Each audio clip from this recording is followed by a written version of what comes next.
I come to the floor today, as I've done twice before over the past month, to sound the alarm about the new administration's attacks on American energy. Yet there's still more to talk about.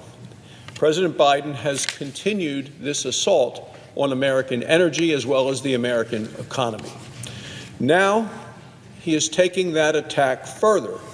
He is taking the attack on energy around the world, as well as an attack on the needs for energy of a number of our allies around the world. President Biden signed an executive order to cut off all loans for coal, oil, and gas projects in some of the poorest nations in the world. Now, some of these nations are our friends that we work with and we try to help. And these are people who desperately need affordable energy, and they don't have it.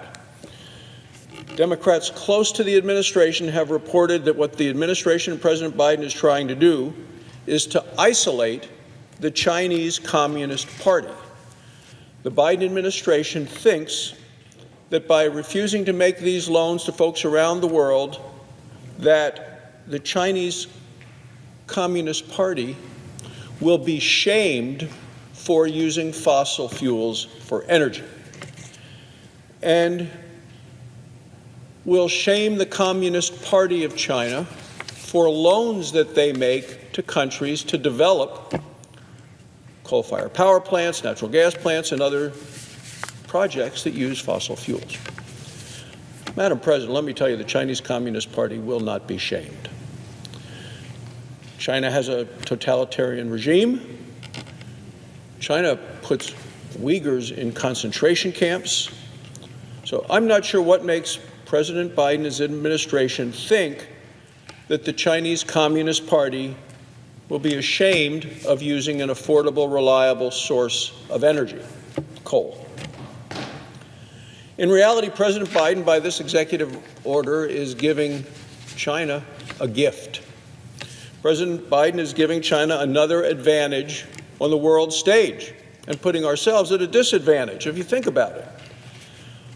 If the United States and those that we fund through the World Bank refuse to provide loans to those countries to build the power plants that they need, that's going to leave a vacuum. They're going to need the resources to use the resources that they have. They have plenty of coal or natural gas, and the Chinese Communist Party is going to come in and make the loan.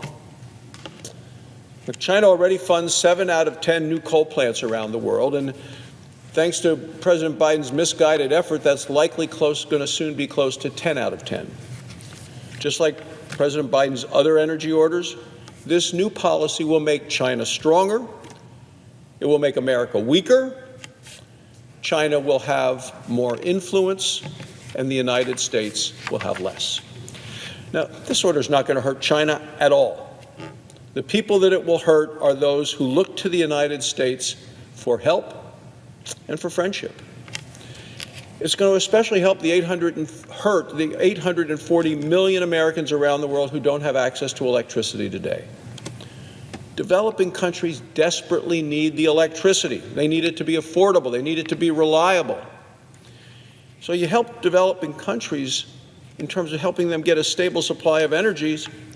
It is one of the best things we can do to help people around the world in their fight against poverty. In many parts of the world, countries with abundant energy resources just need our help and turn to us for our help so they can use the resources that they have. And let me give you a good example, Madam President, because you and I have traveled to various places around the world and have a chance to see men and women in uniform and thank them for their services, as we have done, and gone to battlefields, and as we've had family members who have served in the military and defended this country and our freedoms. And it's been a pleasure to be able to do that with you and share that with your family because of our united heritage of fighting, or our family's history of fighting for the country. So a good example of what I'm talking about is Kosovo. I've been there on 3 separate occasions, specifically to visit members of our troops, the men and women in uniform, people from Wyoming who were serving in Kosovo. I've been there 3 separate times. Was there last year, was there in 2019, was there previously for Thanksgiving, was there on Easter Sunday, one time to be with the troops. Well, Kosovo is one of the poorest nations in Europe, but it has vast energy resources. Despite being physically smaller than the state of Connecticut, Kosovo has the 5th largest reserves of coal in the world. Small geography, massive resources of coal. So the World Bank has cut off Kosovo's funding for a new state-of-the-art coal-fired power plant. They have old coal-fired power plants. They're burning coal right now. I've talked to the leaders of the country, and they say, we need to build a new coal-fired power plant. We need to borrow the money to do it. Well, the World Bank has said it's only going to support new energy projects from renewable sources. So this is what Kosovo's Minister of Economic Development, he said. He said, in a poor country like Kosovo, we don't have that luxury. The luxury of focusing only on renewable sources when they don't have that much access to renewable energy. The wind doesn't blow that much in terms of sunny days, not at all during the winter. And they have this incredible resource of coal. Well, the Minister of Economic Development is absolutely correct, because I've been there I've been there in the spring, I've been there in the winter, I've been there different times throughout the world. Developing countries cannot afford elitist environmental agendas of presidents who become climate elitists, especially those who put in charge of those issues, former Secretary of State John Kerry. Look, let me repeat myself I want to just make this absolutely clear. We, the United States, have peacekeeping troops in the country of Kosovo. We have them right there in Kosovo. And we, the United States, are driving the government of Kosovo into the clutches of the Communist Chinese Party because of a holier-than-thou attitude of the climate alarmist in the White House.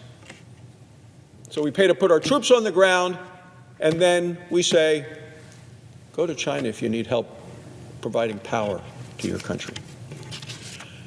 Madam President, people need affordable, reliable energy. Traditional energy projects are still the most affordable, still the most reliable. If we really care about the people in developing countries, then we ought to help them turn on the lights. So I urge the Biden administration to reverse course, to rethink this, to look at all the implications of the decisions they're making. We need to stop this senseless attack on energy jobs. We need to stop this reckless attack on developing nations. We need to stop pushing our allies into the waiting arms of the Chinese Communist Party.